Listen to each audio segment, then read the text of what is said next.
Ang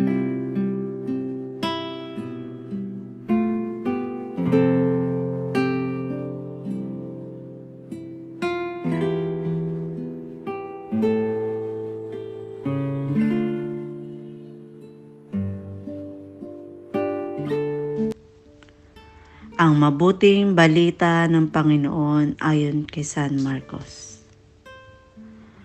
Noong panahong iyon, sina Jesus at ang kanyang mga alagad ay nagdaan sa Galilea.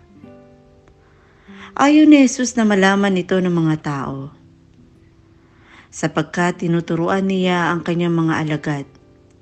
Sinabi niya, ang anak ng tao ay ipagkakanulo at papatayin. Ngunit muling mabubuhay sa ikatlong araw.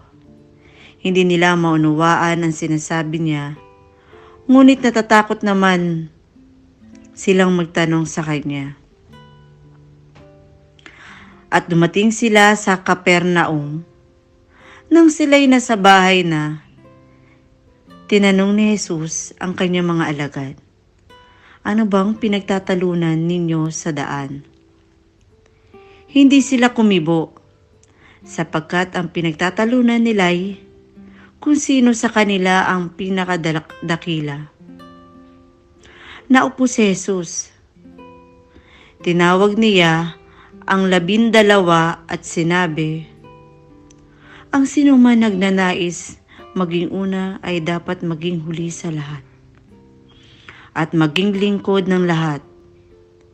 Tinawag niya ang isang maliit na bata at pinatayo sa harapan nila.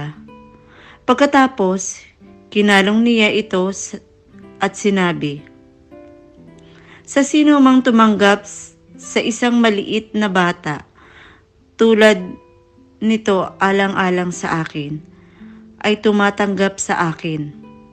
At sino mang tumanggap sa akin, hindi ako ang kanyang tinatanggap, kundi ang nagsugo sa akin." Ang mabuting balita ng Panginoon.